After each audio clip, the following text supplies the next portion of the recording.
estimados amigos, quien les habla la doctora Jenny Peña Castillo, socia de Law Consult, en esta oportunidad para desarrollar un tema respecto al uso indebido del crédito fiscal. El crédito fiscal es un derecho a deducir o descontar del débito fiscal el impuesto que nos cobran o les cobran a las empresas en sus adquisiciones. Ese IGB de compras tiene que cumplir con ciertos requisitos sustanciales y formales para poder calificar como crédito fiscal, lo que implica que este derecho te permite descontar del débito fiscal estos montos del 18% de nuestras compras, haciendo de que paguemos solamente el diferencial del saldo. Entonces, ¿cuáles son los requisitos que debe cumplir este derecho al crédito fiscal a efectos de que no se convierta en un crédito fiscal indebido? Uno de los requisitos que señala el artículo 18 de la Ley del Impuesto General a las Ventas es que nuestras adquisiciones como empresa sean calificadas como gasto o costo desde el punto de vista del impuesto a la renta. Hay, digamos, ciertas discrepancias en la cual se señala de que tiene que haber una deducción efectiva de este costo, de este gasto, a efectos de que pueda calificar realmente como un requisito para poder tener el derecho al crédito fiscal. Hay una postura que señala que no es necesaria la deducción efectiva. El criterio que actualmente tiene SUNAT, incluso tiene el Tribunal Fiscal, es que la deducción tiene que ser efectiva. El inciso A del artículo 18 de la Ley del Impuesto General a las Ventas justo hace referencia a ello. No precisa si tiene que ser una deducción efectiva, pero sí señala que tiene que calificar como costo o gasto para efectos del impuesto a la renta. El criterio que tenemos actualmente vigente y que tiene que ser respetado a la fecha, independientemente de nuestras discrepancias, es que el gasto tiene que ser efectivamente deducido. Si el gasto no es deducible desde el punto de vista del impuesto a la renta, pues nuestro crédito fiscal se convierte en indebido. El segundo requisito que señala la norma, es que está en el inciso B del artículo 18 de la ley del IGB, es que este crédito fiscal, digamos, o nuestras adquisiciones, para ser más precisa, tienen que estar dirigidas a operaciones gravadas con el IGB. Esto tiene cierta lógica porque lo que necesitamos es tener un débito fiscal.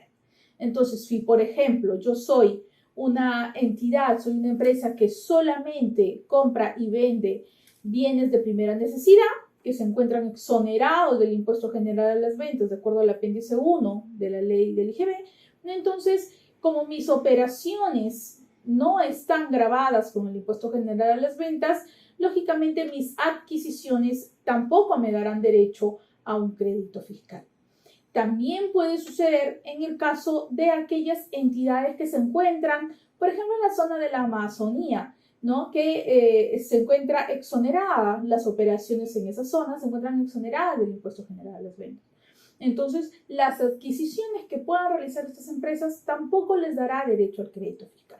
Entonces, ¿qué es lo que sucede? Que muchas empresas pueden tener operaciones gravadas con el IGB y pueden tener también operaciones no gravadas con el IGB, lo cual ocasiona la obligación de hacer una discriminación, de saber si mis adquisiciones están dirigidas a operaciones gravadas, lo cual me dará derecho al crédito fiscal, y qué adquisiciones están dirigidas a mis operaciones no gravadas con el impuesto general a las ventas, lo cual significa que no me darán derecho al crédito fiscal. En ese segundo supuesto, ese IGB de compras se va a costo o gasto para efectos del impuesto a la renta. También sucede que las empresas no toman en cuenta ello, ¿no? Y usan todo el crédito fiscal o todo el IGB de compras, cuando en realidad no es así.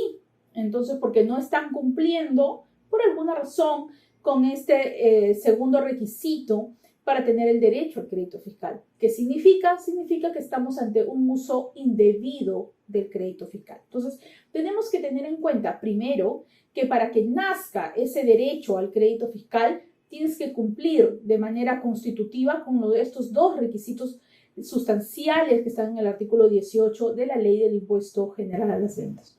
Una vez que ya tienes el derecho, la pregunta que sigue es ¿cómo utilizas o cuáles son esos requisitos formales para ejercer ese derecho una vez nacido? Uno de los requisitos formales, por ejemplo, es que tú tengas el comprobante de pago correctamente emitido. Si tu factura o el comprobante que tengas que te dé derecho al crédito fiscal está correctamente emitido, entonces tienes un primer requisito formal ya cumplido. ¿Qué sucede? Que a veces las empresas no tienen el comprobante correctamente emitido. Por ejemplo, pueden tener un comprobante físico y el emisor es electrónico. Entonces, ese comprobante físico no tiene validez. No tiene validez porque el emisor es un emisor electrónico. Por lo tanto, debió de haberte emitido un comprobante electrónico. Ese comprobante físico, a menos que esté en contingencia, lógicamente, no dará derecho al crédito fiscal. Bien, otro requisito formal es la bancarización, ¿no? Que es un requisito en la cual señala que cuando tus operaciones superan las 3.500 soles o los $1.000, tienes la obligación de que pase por medio de pago. Otro requisito es la anotación del comprobante en el registro de compras. Entonces, si anotamos el comprobante en el registro de compras, entonces ese comprobante correctamente emitido, bancarizado, lo anotas en el registro de compras, por ejemplo, de septiembre, entonces podrás hacer uso de ese crédito fiscal en el PDT 621 del mes de septiembre, ¿no? Es decir, en el mes de la anotación es en el mes en que deberás usarlo. El plazo para anotar ese comprobante de pago en el registro de compras es de 12 meses. Tienes 12 meses para hacer uso del crédito fiscal. Bien, lo puedes anotar en cualquiera de esos meses. 12 meses tenemos para hacer la anotación y poder hacer el uso del crédito fiscal. Y otro requisito formal es la detracción. Cuando la operación está sujeta a la detracción, que es cuando supera, por ejemplo, los 700 soles, entonces tienes que hacer la detracción. De no hacerla, entonces no podrás hacer uso del crédito fiscal. Eso también es importante, ¿no? Y puede suceder que la detracción no se haga dentro del plazo, la hagamos fuera del plazo.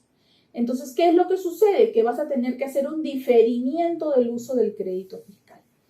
Bien, si no haces ello, si no cumples con estos requisitos sustanciales y con estos requisitos formales para el uso debido del crédito fiscal, ese crédito fiscal se convierte en indebido. Bien, y eso es una contingencia muy grande para las empresas. Tenemos que tomar muy en cuenta que el gasto sea deducible. Si tu gasto es deducible, entonces digamos que estás en camino de tener un crédito fiscal correctamente usado. Bien, espero que le haya sido de utilidad y conmigo será hasta en otra oportunidad. Cualquier duda, cualquier consulta, no duden en llamarnos en nuestras líneas telefónicas o enviarnos un correo al consultas@lowconsult.pe. Es un correo que se encuentra en la parte inferior de la pantalla. Muchísimas gracias.